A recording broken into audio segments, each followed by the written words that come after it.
अस्सलाम वालेकुम नाजरीन, उम्मीद है आप बखैर वाफियत से हैं। मैं सईद शहबाज आपका खैर मकदम कहता हूँ। पिछले वीडियो में हमने खिलाफत अब्बासी के बारे में थोड़ा सा जाना। आज हम जानेंगे इनका इख्तिताम कैसे हुआ। इनका वजूद उमय्यद खिलाफत को जंग ज़ब में शिकस्त देने के बाद हुई।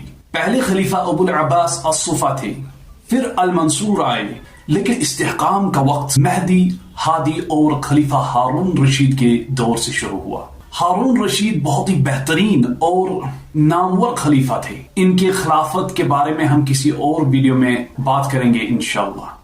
हारून रशीद के बाद मोहम्मद को खलीफा बनाया गया, जिसको अल अमीन का लक़ब दिया गया। इसके दूसरे भाई अब्दुल्ला को खुरासान का गवर्नर बनाया गया। इनका लक़ब अल मामून था। हारून रशीद की वफात के बाद अल अमीन और अल मामून के बीच सिविल वॉर शुरू हो गया। 813 ईस्वी में अल मामून ने अल अमीन को शिकस्त दी और खलीफा बने। अल मामून के दौर को गोल्डन एज कहा जाता है। इसी दौर से इल्म पर जोर दिया गया।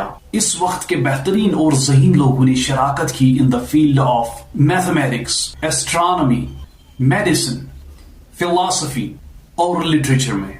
और इस खिलाफत के इकोनॉमी की बुनियाद बनी टेक्सटाइल्स, सेरामिक्स और मेटल वर्क पर। यह 813 ईस्वी से 861 ईस्वी तक रहा। फिर इस खिलाफत की डिक्लाइन शुरू हुई।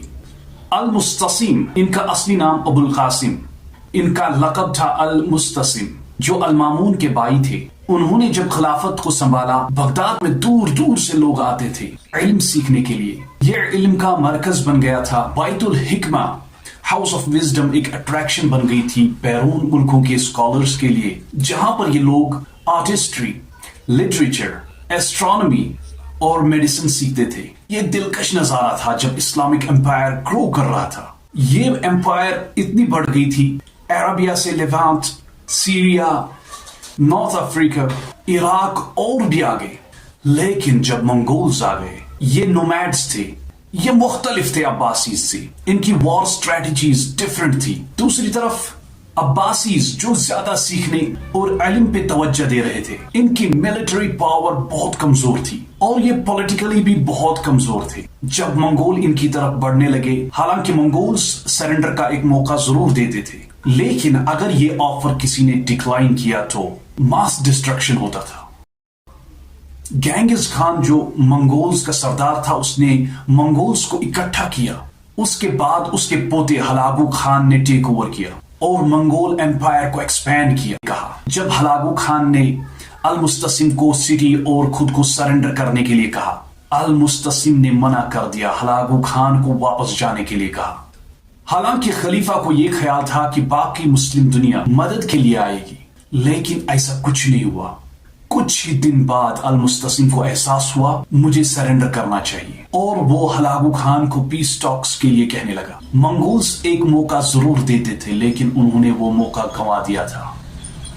10 फरवरी 1258 ईस्वी में अल मुस्तसिम सरेंडर करता है।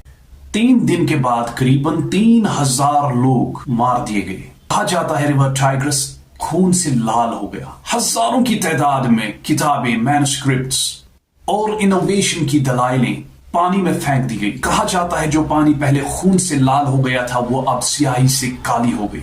1258 साल न सिर्फ इस्लामी दुनिया के लिए नुकसान, बल्कि पूरी दुनिया के लिए एक ट्रेजेडी थी। इख्तिताम था इल्म, खुशहाली, फन और भी बहुत कुछ जो इस दौर की रौनक थी। उम्मीद है आपको ये सफर भी पसंद आया होगा। हौसला अफजाई के लिए चैनल को लाइक, शेयर और सब्सक्राइब जरूर करें। मिलते हैं किसी और सफर में, तब तक के लिए दीजिए इजाजत। अल्लाह हाफिज।